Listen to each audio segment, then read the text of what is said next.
My girlfriend posted, "He forgot our anniversary again," on Facebook. I hadn't. I'd planned a surprise weekend getaway. I commented, "Check your email from this morning." Then I canceled the trip, got a full refund, and spent the weekend at a resort with my sister instead. When she finally checked her email and saw what she'd ruined. Original post. I, 28 male, have been with my girlfriend for 3 years.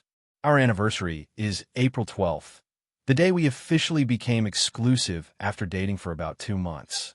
It's not a wedding anniversary or anything major, but it matters to us. Or at least, it mattered to me. Last year, I'll admit I dropped the ball. Work was insane, I was dealing with a family health crisis with my mom, and the date genuinely slipped my mind until 2 days after. I apologized profusely, made it up to her with a nice dinner and gifts, and promised it wouldn't happen again. She accepted my apology, but made it clear she was hurt. Fair enough. I understood. I told her next year would be different, and I meant it. This year, I started planning in February. I found a resort about 3 hours from where we live, beautiful place, spa services, amazing restaurant, the whole package. I booked a 2-night stay for the weekend of our anniversary. The 12th fell on a Friday this year, so it worked perfectly. Total cost, $1,847 for the room. Plus, I'd already reserved a couple's massage, $340, and a special anniversary dinner at their fine dining restaurant, $200 deposit for a private table. I also bought her a piece of jewelry she'd been eyeing for months, a delicate gold necklace with a small sapphire pendant from a local artisan jeweler, $425. Grand total, roughly $2,800, which is a significant chunk of change for me. I'm not rich. I work as an HVAC technician, and while I do okay, this was me really going all out. The plan was simple. I'd send her an email the morning of our anniversary with the itinerary, the booking confirmation, the spa appointment, directions to the resort, everything. Then I'd tell her to pack a bag because we were leaving after she got off work. I scheduled the email to send at 8 a.m. on April 12th. Set a calendar reminder for myself. Triple-checked everything. April 12th arrived. I woke up excited. Checked my sent folder at 8:15. Email had gone through. Perfect. I went to work with a stupid grin on my face, counting down the hours until I could pick her up and see her reaction. At 11:30 a.m., my phone started buzzing. Texts from friends, comments on social media, a DM from my cousin asking, "Dude, what happened?" I checked Facebook. My girlfriend had posted a status at 11:22 a.m. 3 years together, and he forgot our anniversary again. Faced with rolling eyes, starting to think I'm the only one who cares about this relationship. She tagged me in it. I stared at my phone for a solid minute, trying to process what I was seeing. She hadn't checked her email. She hadn't even looked. She just assumed I forgot and decided to publicly humiliate me on social media. Within 20 minutes, her post had 43 likes and about 30 comments. Most were sympathetic toward her. "Men are trash. You deserve better, babe. Dump him." A few of my friends had commented defending me, saying, "Wait, are you sure?" and "Maybe give him a chance to explain." She responded to one of those with, "He's had a year to make this right. I'm done making excuses for him." Something in me just broke. Not in a dramatic way, more like a switch flipping. I realized in that moment exactly how she saw me. As someone to perform disappointment for, someone to use for social media sympathy, someone whose efforts didn't even warrant a glance at her inbox before publicly dragging him. I commented on her post. Just 3 words. "Check your email from this morning." Then I put my phone away and went back to work. When I checked again an hour later, my comment had been deleted. She'd also updated the post. Some people only make an effort when they're called out. Too little too late. She still hadn't checked her email. I don't know what I expected. An apology? Oh my God. I'm so sorry. I should have looked. Some acknowledgement that she'd jumped to conclusions and humiliated me publicly for no reason. Instead, I got doubled down on. I made a decision. I called the resort. Explained the situation. Anniversary trip. Plans changed. Needed to cancel. The front desk woman was incredibly understanding. Because I booked with their flexible cancellation policy, something I always do, I got a full refund on the room. The spa appointment was refundable with 24-hour notice, so that went back too. The restaurant deposit was non-refundable, but they offered to convert it to a gift card for future use. Total recovered. About $2,150. Not bad. Then I call my sister. Hey, random question. What are you doing this weekend? Nothing, why? Want to go to a fancy resort? My treat. Yes. What's the occasion? I'll explain when I pick you up.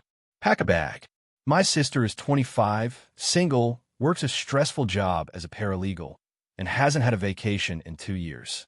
She deserves a weekend away more than anyone I knew. I rebooked the same room, same dates, just changed the name on the reservation to include my sister instead of my girlfriend. The spa let me switch the couple's massage to 2 individual massages. The restaurant was happy to update the reservation. By 2 p.m., I had a new plan for my anniversary weekend. One that didn't involve someone who'd rather humiliate me than check her email. My girlfriend texted me at 3:30 p.m. We need to talk. Call me. I replied, I'll be busy this weekend. We could talk Monday. Busy doing what? Check your email. She finally did. I know because at 4:15 p.m., I got a call. I didn't answer. Then a text. Wait, you planned all this? Why didn't you tell me? I did tell you. In an email. At 8 a.m. The one you didn't check before posting on Facebook. I didn't see it. That's not my fault. You also didn't ask me. You just assumed and posted publicly. Can we please talk about this? Monday. I picked up my sister at 5 p.m. We drove to the resort. She cried a little when I told her what happened, then called my girlfriend a few choice words that I won't repeat here. We had an incredible weekend. Spa treatments, fancy dinners, long walks around the property, catching up on everything we'd been too busy to talk about. I hadn't realized how much I'd missed just hanging out with my sister without the stress of everyday life. On Saturday morning, I posted a photo of us at breakfast with a caption. Anniversary weekend didn't go as planned, but sometimes the best trips are the unexpected ones. Love you, sis. I tagged my sister. I didn't tag my girlfriend. I didn't mention her at all. That post got 89 likes, including from several people who'd commented on her original post. By Sunday night, when we got home, my girlfriend had texted me 23 times and called 8 times. I hadn't responded to any of them. Monday is tomorrow. I guess we're talking then. I'll update when I know more. Update 1, 4 days later. Monday's conversation happened, and then some. I went to her apartment after work, as planned. She opened the door looking like she'd been crying, which I expected. What I didn't expect was the immediate pivot to offense. I can't believe you went on our trip with your sister. Good evening to you too. I'm serious. That was supposed to be for us. For our anniversary. It was. Until you decided to publicly humiliate me. Instead of checking your email. I didn't know about the email. You also didn't know I'd forgotten. But you posted like you did. She didn't have a response for that. Just stood there, arms crossed. Why didn't you just text me? She finally asked. Why an email? Because I wanted it to be a surprise. I sent you an itinerary with all the details. You were supposed to open it and be excited. I don't check my email that often. You know that. I don't know that actually. You check it for work stuff all the time. But even if I did know, your response to thinking I forgot was to blast me on Facebook? Not call me? Not text me? Just straight to public shaming. I was upset. You were performing. There's a difference. She flinched at that because she knew it was true. We argued for another hour. She kept trying to frame it as a miscommunication and me overreacting. I kept pointing out that the issue wasn't the missed email. It was the immediate public humiliation without even asking me first. You wanted sympathy from the internet more than you wanted to talk to me, I said. That's what I can't get past. So what, we're done? Over a Facebook post. We're done because you showed me exactly what you think of me. I'm the bad guy in your narrative. The forgetful boyfriend who doesn't care. That's the version of me you wanted to present to the world without even checking if it was true. That's not fair. Neither was your post. She asked if I'd give her another chance. If we could work through this. If maybe we could still take a trip together, redo the anniversary. I said I needed time to think about it. That was 4 days ago. In those 4 days, several things have happened. First, her original post is still up. She hasn't deleted it. When I asked her about it, she said, everyone's already seen it. What's the point? As if the point wasn't acknowledging that she was wrong. Second, her friends have been reaching out to me. not to apologize on her behalf, to tell me I'm being dramatic and punishing her for a simple mistake. One of them actually said, "She cried for 2 days straight. Are you happy now?" I didn't respond to that. Third, my post about the trip with my sister has caused its own drama. My girlfriend is furious that I made her look bad by showing that I still had a nice weekend without her. Her words, "You humiliated me by posting that." The irony is completely lost on her. Fourth, and this is the big one, I found out from a mutual friend that my girlfriend has been telling people a very different version of events. According to her story, I deliberately sent the email at a time I knew she wouldn't check, set her up to look bad, and then abandoned her on our anniversary to prove a point. She's framing herself as the victim of some elaborate scheme I concocted. When I heard this, I just laughed. Not because it's funny, but because it's so absurd. I sent the email at 8 a.m. on a weekday, a completely normal time. I didn't set her up to do anything. She chose to post on Facebook without checking with me first. And I didn't abandon her. I made other plans after she publicly announced that our relationship didn't matter to her. But here's the thing about narratives. Once someone commits to one, they'll twist everything to fit it. In her version, she's the wrong party, the victim of a cruel boyfriend who wanted to embarrass her. The fact that she created the entire situation herself doesn't factor in. I've decided I'm done. Not just done with the argument. Done with the relationship. 3 years is a long time, and walking away isn't easy. But I keep coming back to that moment when she deleted my comment. When she saw that I'd said, "Check your email," and instead of being curious, instead of wondering if maybe she'd made a mistake, she deleted it and doubled down. That's who she is. Someone who would rather erase evidence than admit she was wrong. I can't build a future with that person. I'm going over to her place tomorrow to end it officially. I'll update after. Update 2, 6 days later. The breakup happened, and then things got worse before they got better. I went to her apartment Tuesday evening. Told her I'd made my decision. We were done. She didn't take it well. "You're really ending 3 years over this." I'm ending 3 years over what this revealed about you. About us. So I made one mistake, and you're just going to throw everything away? It wasn't one mistake. It was a choice. Multiple choices. You chose to assume the worst about me. You chose to post publicly instead of asking me privately. You chose to delete my comment instead of acknowledging you might be wrong. You chose to leave the post up even after you knew the truth. And you've chosen to tell people I set you up instead of admitting what really happened. I never said you set me up. Then why is that what 3 different people have told me? She went quiet. "I don't know what you want me to say," she finally said. "I don't want you to say anything. I want you to understand why we're done. But honestly, I don't think you're capable of that." I collected the few things I had at her place, some clothes, a phone charger, a book I've been meaning to finish. She watched me pack in silence. When I got to the door, she said, "You're going to regret this." Maybe, but I doubt it. I left. That should have been the end of it. 2 people who dated for 3 years, breaking up because of a fundamental incompatibility. Sad but normal. Clean even. Except she didn't let me clean. The next day, her original Facebook post got an update. She edited it to add, "Update. He ended things. 3 years together, and he threw it all away over a miscommunication." Funny how some people can't handle being called out for their behavior. The comments flooded in again. More sympathy for her. More, "You've dodged a bullet," and "He sounds toxic," and his loss. I didn't respond. I'd already said my piece. But then her friends started texting me again, this time with more aggression. "She's devastated. I hope you're proud of yourself. Real men don't run away from problems. You were always too cold for her anyway." I blocked them. All of them. Then her mom called me. Her mom and I had always gotten along. She'd invited me to family dinners, asked about my work, treated me like part of the family. So when her name popped up on my phone, I hesitated. I answered. "I heard what happened," she said, "and I want to talk to you directly." "Okay."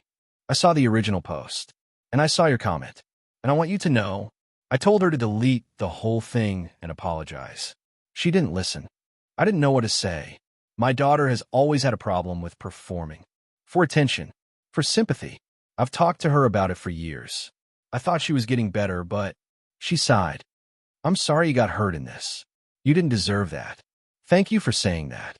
For what it's worth, I don't think you did anything wrong. I think you responded to a bad situation the best way you could. And I think she's going to regret losing you, even if she doesn't realize it yet. We talked for a few more minutes. She wished me well. I wished her the same. It was a strange conversation. Bittersweet. Her mom understood what her daughter refused to see.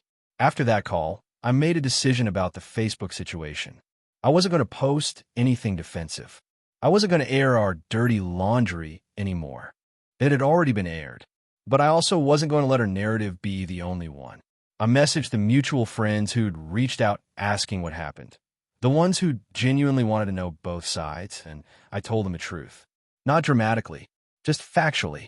I sent the email I'd written for her, showing the timestamp of 8 a.m. I showed my booking confirmation. I explained what actually happened. Most of them were shocked. A few apologized for believing her version. One said, "Dude, I had no idea. She made it sound like you literally forgot, and then got mad at her for being upset." "That's because that's the story she's committed to," I said. Word spread, not because I asked anyone to spread it, but because people talk. Her version had holes, and now those holes were visible. Within a few days, some of the people who'd commented sympathetically on her post started quietly distancing themselves. A few even reached out to me to apologize for their earlier comments. She noticed. Final update, 8 days later. This will be my last update because, honestly, the story is basically over now.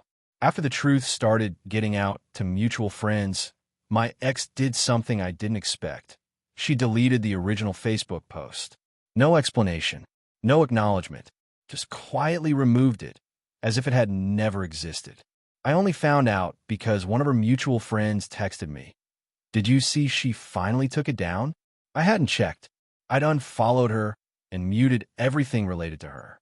But I looked, and sure enough, the post that started everything was gone. Part of me wanted to feel vindicated. Like, finally, she admitted she was wrong. But deleting something isn't the same as acknowledging it. She didn't post an apology. She didn't reach out to me to say sorry. She just erased the evidence. That's been her pattern this whole time. Delete. Reframe. Move on without accountability. I'm done expecting anything different. Her sister, the one I actually liked, reached out to me a few days ago. We'd always gotten along. She's more grounded than my ex, works in healthcare, doesn't do the whole social media drama thing. "I wanted to check on you," she said, "and to tell you I'm sorry for how everything went down. You don't need to apologize. You didn't do anything. I know, but she's my sister. I feel responsible somehow." "You're not. She's a grown adult who made her own choices. For what it's worth, I think you handled it better than most people would have. I probably would have made a scene. I thought about it, but it wouldn't have changed anything. Probably not." She paused.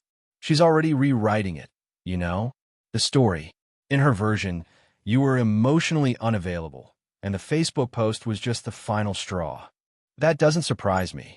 It should bother you more than it does. Maybe, but I can't control what she tells people. I can only control what I know is true. She wished me well. I wished her the same. We agreed to maybe get coffee sometime, as friends, no weirdness. So here's where things stand. I'm single. After 3 years of being with someone, I'm back to just being me. It's weird.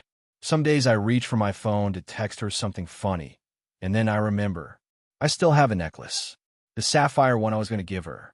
I thought about returning it, but the jeweler's policy only allowed store credit, and I don't need anything else from there. So it's sitting in a drawer. Maybe someday I'll give it to someone who deserves it. The resort emailed me a survey about my stay. I gave them 5 stars and wrote that my sister and I had an amazing time. They responded thanking me and offering 15% off a future booking. My sister and I have talked more in the past 2 weeks than we had in the previous 6 months. She keeps saying she wants to make the resort trip a tradition. I'm not opposed. I've been thinking a lot about what this whole experience taught me. The obvious lesson is don't date someone who values social media sympathy over actual communication. But I think it goes deeper than that.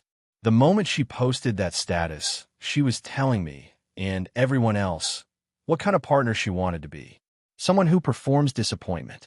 Someone who seeks external validation before internal conversation. Someone who would rather be right than be fair. I ignored those tendencies for 3 years because they were mostly directed at other people. Her coworkers, her friends, random strangers who annoyed her. I told myself it was just venting, just her way of processing. But eventually, the pattern turned toward me. And when it did, it hit hard. Some people asked in the comments if I regret not just talking to her that morning. If I should have texted, called, made sure she saw the email before she could post anything. Maybe. But also, why should I have to? Why should I have to preemptively manage her reaction to prevent her from publicly humiliating me? That's not partnership. That's damage control. I wanted a relationship where my partner assumed the best about me, not the worst. Where he forgot wouldn't be the first conclusion, and Facebook wouldn't be the first outlet. I didn't have that. Now I'm looking for it. Thanks for following along, everyone. Your comments and support meant a lot during a really weird couple of weeks. Special thanks to everyone who said, "Take your sister. She sounds cool." You were right. She is. Gonna log off for a while and just exist. Eat some good food, watch some bad TV, figure out what comes next. Whatever it is, at least